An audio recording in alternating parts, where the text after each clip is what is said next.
Hello दोस्तों, स्वागत है एक बार फिर से आपके अपने यूट्यूब चैनल किरण रनर्स अकेडमी में। हम कर रहे हैं रेलवे ग्रुप डी के लिए प्रीवियस ईयर क्वेश्चन एग्जाम के लिए, रेलवे ग्रुप डी एग्जाम के लिए। अभी शिफ्ट नंबर है ये 24 29/8/2022 shift number 3rd।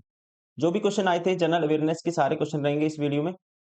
First question है, निम्न में से कौन सी भाषा पूर्वोत्तर भारत के लोगों द्वारा बोली जाने वाली एक चीनी तिब्बती साइनो तिब्बतन भाषा है?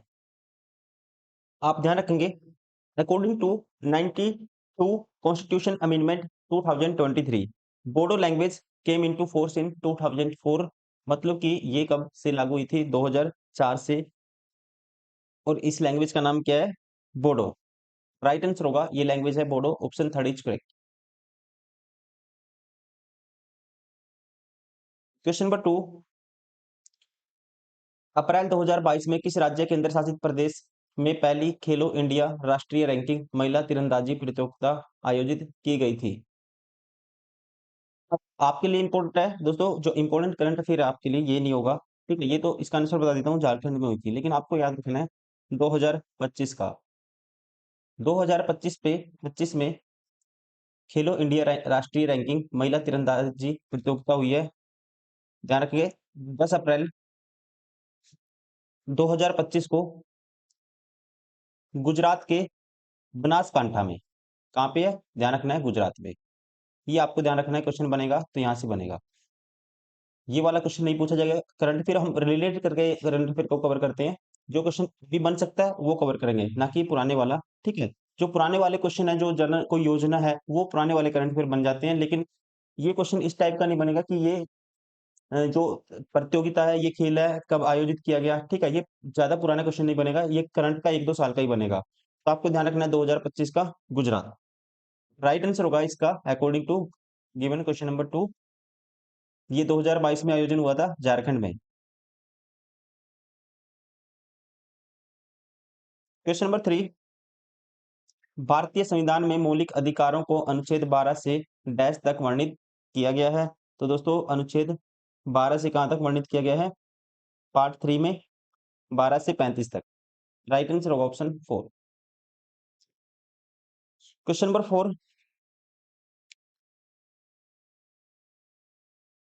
ध्रुवीय क्षेत्र के बाहर नुब्रा घाटी में स्थित दुनिया के दूसरे सबसे लंबे ग्लेशियर का नाम क्या है?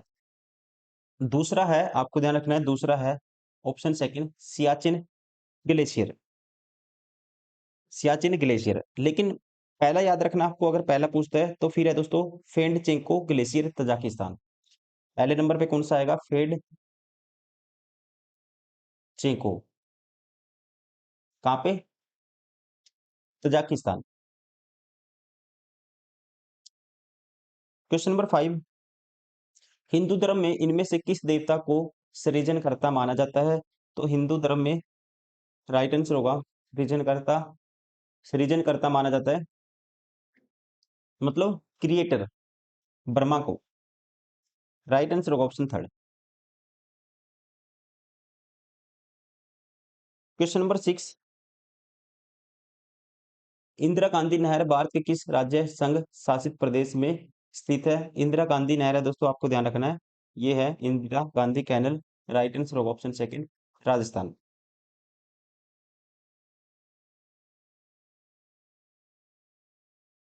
क्वेश्चन नंबर 7, भारतीय संविधान का डैश पंचायती राज संस्थाओं से संबंधित है। भारतीय संविधान का राइट आंसर होगा यहाँ पे ऑप्शन सेकंड पार्ट 9 पंचायती राज संस्थाओं से संबंधित है। क्वेश्चन नंबर 8, समोत्पाद आइसोक्वेंट में क्या स्थिर कांस्टेंट होता है? What is the constant along an isoquant? आप ध्यान रखेंगे, एक समोत्पाद वक्र आइसोकेंट आइसोक्वेंट कवर कर्व उत्पादन के अलग अलग संयोजनों को दर्शाता है, रिप्रेजेंट करता है, जो समान लेवल का एक आउटपुट प्रदान करता है। इसका मतलब है कि कर्व किसी भी बिंदु पर उत्पादन का सतह है, जो कर्व किसी कर्व कर्व के किसी बिंदु पर जो उत्पादन का प्रोडक्शन का दोस्तों जो लेवल है वो क्या रहेगा? कांस्टेंट रहेगा, भले ही लेबर और कैपिटल है ये इनपुट में बदल जाएं। लेकिन जो श्रम का स्तर है, लेबर का लेवल है और जो कैपिटल का लेवल है, ये किस में आते हैं? इनपुट में आते हैं, जिनकी आइसोक्रोनस मतलब समोत्पाद वक्र के साथ बदल जाती है, लेकिन आउटपुट क्या रहता है? कांस्टेंट रहता है। आपको बस ध्यान रखना है इसमें, आउटपुट क्या रहेगा? कांस्टेंट रहेगा। राइट आंसर होगा ऑप्शन सेकंड। आउटपुट का स्तर क्या रहता है? कांस्टेंट रहता है। एक समोत्पाद आइसोक्रोनस में क्या स्थिर रहता है? स्थिर मतलब कांस्टेंट। आउटपुट का स्तर, level of output. Question number 9, 2016 में निर्वाचन आयोग द्वारा किस दल के राष्ट्रीय राजनीतिक दल के रूप में मान्यता दी गई थी, जिसका आधिकारिक चुनाव चिन्ह जोरा घास फूल दो फूलों सहित घास है? तो ये है राइट आंसर होगा दोस्तों option third, Akhil Bharatiya Trinamool Congress, AITC। Question number 10, 20 नवंबर 2016 को शुरू की गई प्रधानमंत्री आवास योजना ग्रामीण PMAYG में वर्ष डैश तक सभी के लिए आवास की परिकल्पना की गई थी? राइट आंसर होगा सभी के लिए की गई थी। टारगेट था 2022 का। ठीक है, योजना पूछ सकता है कब लागू हुई? 2016 में इसको शुरू किया गया था। टारगेट कब तक का था? 2022 तक का। क्वेश्चन नंबर 11, फरवरी 2022 में CBI ने 28 बैंकों के साथ भारत की 22,842 रुपए करोड़ की एक सबसे बड़ी बैंक धोखाधड़ी का पता लगाया। इस धोखाधड़ी के लिए CBI के ने किसके खिलाफ केस दर्ज किया था? तो यहाँ पे राइट आंसर होगा इसके लिए केस दर्ज किया था ABG CPR के खिलाफ। क्वेश्चन नंबर 12, इनमें से किसने फरवरी 2021 में डॉक्टर भारती प्रवीण पवार के साथ निदान उपचार विधियों और रोकथाम हेतु टीकों से संबंधित अनुसंधान एवं नवाचारी के माध्यम से लोगों को आधुनिक प्रौद्योगिकियों की सुविधा प्रदान करने हेतु जैव चिकित्सा नवाचार और उद्यमिता पर ICMR या DHR नीति लॉन्च की है? तो यहाँ पे राइट आंसर होगा, इसका ध्यान रखना है, ये लॉन्च की थी ऑप्शन 4 डॉक्टर मनसुख मांडविया ने। अभी के लिए इंपॉर्टेंट नहीं है क्वेश्चन, ठीक है, जो रिलेट हो सकते हैं वो जरूर करेंगे हम, लेकिन ये इंपॉर्टेंट नहीं है, आप स्किप कर सकते हो इसको। क्वेश्चन नंबर 13, फरवरी 1922 में किस घटना ने महात्मा गांधी को अपना असहयोग आंदोलन समाप्त करने के लिए प्रेरित किया था? ये था चौरी चौरा की घटना जो हुई थी 1922 में, 4 फरवरी 1922 को। इस घटना ने महात्मा गांधी को अपना असहयोग आंदोलन समाप्त करने के लिए क्या किया था? इनकरेज किया था, प्रेरित किया था। क्वेश्चन नंबर 14, नव कलेश्वर उत्सव इनमें से किस राज्य में मनाया जाता है? तो आपको ध्यान रखना है दोस्तों, मोस्ट इंपोर्टेंट क्वेश्चन, ये मनाया जाता है नव कलेश्वर उड़ीसा में। राइट आंसर होगा ऑप्शन फर्स्ट।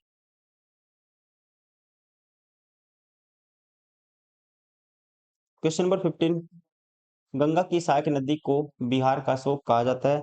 तो ये है मोस्ट फेमस क्वेश्चन, कोसी नदी। क्वेश्चन नंबर 16, एशियाई कुश्ती चैंपियनशिप 2022 में स्वर्ण पदक जीतने वाले पहलवान रेसलर का नाम क्या है? तो यहाँ पे इसका नाम है, रेसलर का राइट आंसर होगा रवि कुमार दहिया ने जीता था। ध्यान रखेंगे, एशियाई कुश्ती चैंपियनशिप 2022 में स्वर्ण पदक किसने जीता था? पहलवान रवि कुमार दहिया ने। इसके अलावा इंपॉर्टेंट आपके लिए 2024 से क्वेश्चन बनेगा, ठीक है, 24 से जो आपका करंट फिर आएगा ज्यादा, 24 से पूछेगा, 24 का आपको ध्यान रखना है। 24 में दोस्तों भारत ने एशियाई कुश्ती चैंपियनशिप में 2024 में कुल 9 पदक जीते हैं, जिसमें 4 रजत हैं और 5 कांस्य पदक हैं। 4 रजत हैं और 5 क्या है? कांस्य पदक। कुछ पहलवान हैं जिन्होंने जीता है, जैसे कि उदित ने जीता है 57 किलोग्राम वर्ग में, राधिका ने वुमेन में 68 किलोग्राम वर्ग में, अंजू ने 53 किलोग्राम में, हर्षिता ने 72 किलोग्राम में, अभिमन्यु ने 70 किलोग्राम में। ठीक है, इस तरह से आपको याद रखना है। और अमित कुंडू ने जीता है 65 किलोग्राम में। और ये भी आपको ध्यान रखना है 2024 में ये इसका 20वां एडिशन था और इसका जो आयोजन हुआ था ये हुआ था बिश्केक, किर्गिस्तान में। कहाँ पे हुआ था? Bishkek Kyrgyzstan. किर्गिस्तान।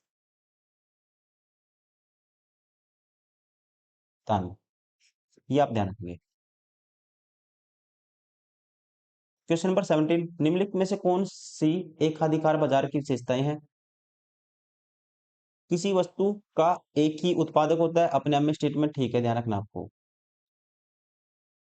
कोई अन्य वस्तु इस वस्तु के विकल्प के रूप में कारगर नहीं होती, ये भी अपने आप में एकाधिकार के रिगार्डिंग ठीक है। एकाधिकार means monopoly market.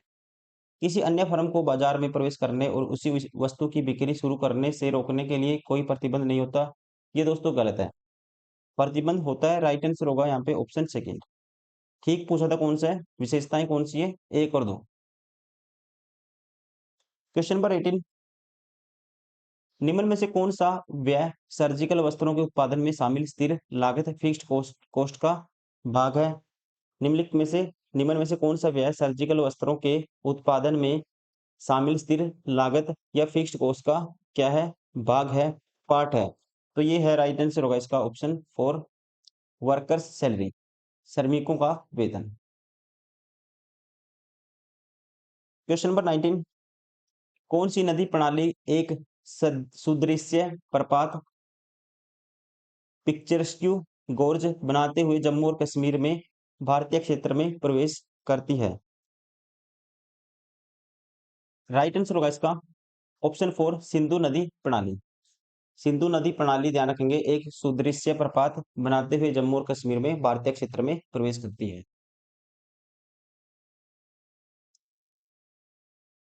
Question number 20, इनमें से किस राज्य केंद्र शासित प्रदेश की सरकार ने जुलाई 2021 में कोविड-19 महामारी की स्थिति को ध्यान में रखते हुए बेघर बच्चों के कल्याण के लिए एक नीति तैयार की है?